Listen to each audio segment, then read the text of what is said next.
Good morning. Today we are working on CO2. We are almost done with this unit. We will do CO43 tomorrow. That is the last objective of our unit.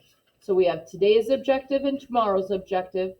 That means next week we will review, do the practice test, and do the real test. I know it's Catholic Schools Week next week, but we are going to focus on math.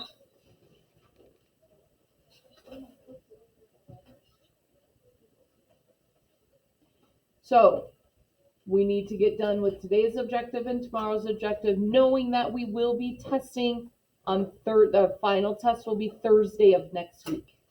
So if you're watching at home, you need to make sure that you are up to date with your objectives. And when you are able to, you will be doing the test. Remembering that we do have our math packet number 3 is due on February 13th. Khan Academy is due tonight, so we do have a lot of things that we need to be working on. Objective CO42, I can evaluate expressions with fractions. This time, instead of adding and subtracting, we are multiplying and dividing. So we need to remember the rules for multiplying and dividing fractions. We know how to take our variables, or we know how, down on the bottom, yep, we will have variables that we need to plug in. We know how to do that. So that'll be the first step, is plugging in those variables. But then we have to remember how we multiply and divide fractions. When we multiply fractions, what do we do, Madison? Multiply across. So 3 times 1 is 3. 7 times 2 is 14. What is our final step that we always do when we work with fractions? Anime. Simplify, simplify, simplify. We have to remember, always check, is there anything I can divide out of the top and bottom? Can I simplify 3/14? No, that is as simple as it gets.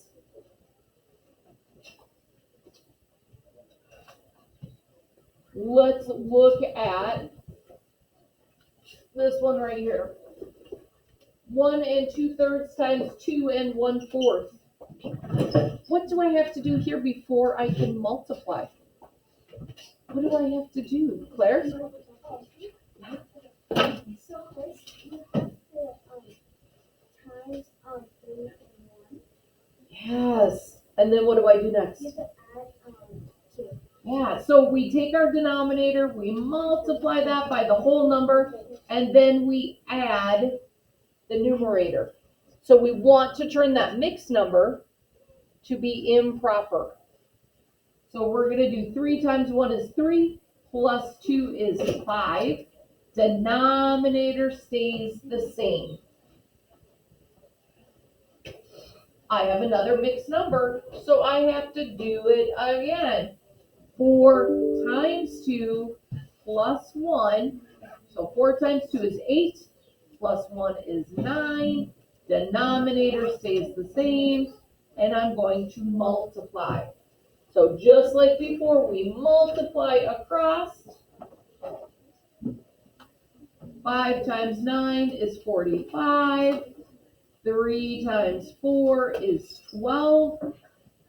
Am I done? Why not? What can I divide out of the numerator and the denominator, Layla? I can divide a 3 out. 45 divided by 3 is 15. 12 divided by 3 is 4. So I get 15/4. I can turn that back into a mixed number. I can take 4 out of 15. I can subtract that out 3 times. And I'm left with 3 because 4 times 3 is 12. 15 minus 12 is my 3. Denominator stays the same. I will accept either the improper fraction or the mixed number, either one. You always have to remember, mixed numbers, you still have to simplify that fraction. Some of us missed that on the homework assignment. I'm going to show us a little trick that Mr. Robinson taught you last year. I'm going to remind you of it. Some of you will go, nope, that's too much for me. I just want to multiply across and simplify at the end.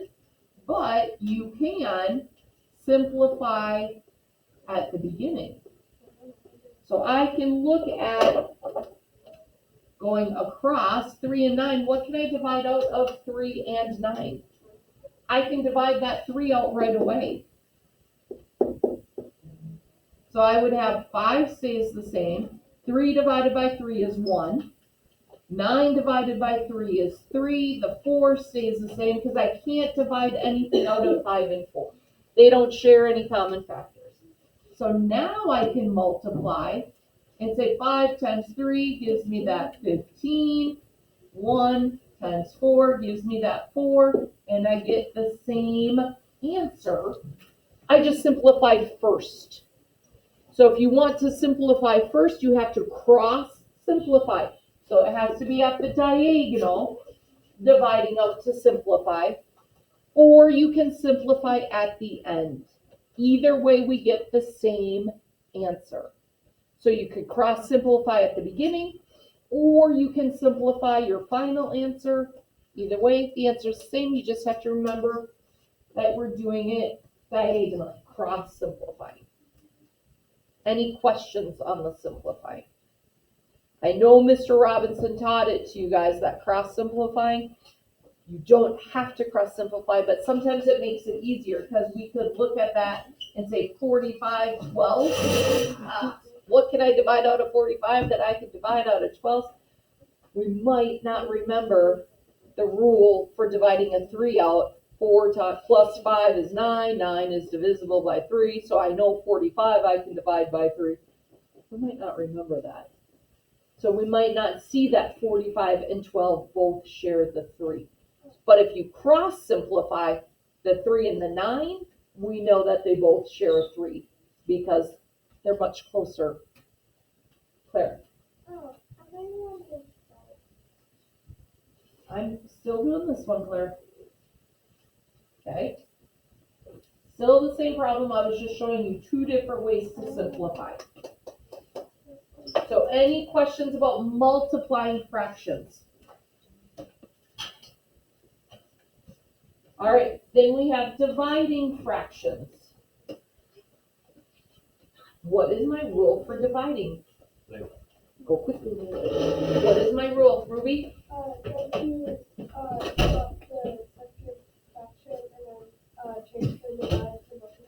Yes. So we keep our first fraction the same. First fraction always stays the same. If we want to flip dividing to multiplying. So if we flip dividing to multiplying, we have to flip our second fraction to its reciprocal. And then we multiply the same way, just like we were doing up top. So you flip dividing to multiplying, you flip the second fraction and only the second fraction to its reciprocal. Some of us like to flip both fractions, can't do that. First fraction always stays the same. Then we multiply across, then we simplify, or you could cross simplify and then multiply across. Either way, you have to simplify. So here, if I wanted to cross simplify, what could I divide out of the 2 and the 4? Ava? 2. So I could divide the 2 out right away. 3 and 1, can I simplify anything with the 3 and the 1? No. So my 3 and 1 will stay the same. 2 divided by 2 is 1. 4 divided by 2 is 2. So now I have 3 times 2, and I have 1. 3 times 2 gives me a 6 for an answer. If I just multiplied straight across, I would have 3 times 4, which would be 12. I would have 2 times 1, which is 2. And I would have to simplify that, dividing the 2 out, and I would get that 6 over 1. So I would get that same answer. So you can do it either way with the simplify, either cross simplify and then multiply, or you're going to multiply and then simplify it. Madison. Are we just learning this again because we have to do the sessions? We're going over fractions again because we always need to review, because we will work with fractions forever. All math classes going forward will have fractions. And what we're doing special with this page, we are not just doing multiplying and dividing fractions. How does this connect to our unit?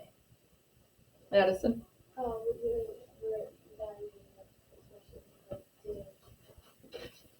We have variables. Yeah. So we're throwing those fractions into our variables. So we have to remember, oh, when we see the variables, how do we put in the fractions? Then we have to do the math. So we're connecting what we already know and what we already know, and we're putting them together. We've learned multiplying and dividing fractions. We're reviewing it because we forget. So I was reviewing the multiplying and dividing fractions. We know how to put values in for variables. We're connecting the two together. When we have mixed numbers or whole numbers, what do I do if I have a whole number of 6? Who remembers when I'm working with fractions, what do I do, Ruby? Yeah, I make it into a fraction. Whole numbers are over a 1. If you have mixed numbers, whether we're multiplying or dividing, you have to make it that improper fraction. Multiply the denominator times the whole number, add the numerator. So make that new fraction improper. Okay? So you are going to finish your multiplying and dividing, just the straight up fractions, making sure you remember how to do those. You can come check with me to make sure you're doing your answers correctly. Then we're working with those variables. What does it mean when there's 2 letters next to each other? What operation is happening, Jimena? Multiplication. So we know that is A times B.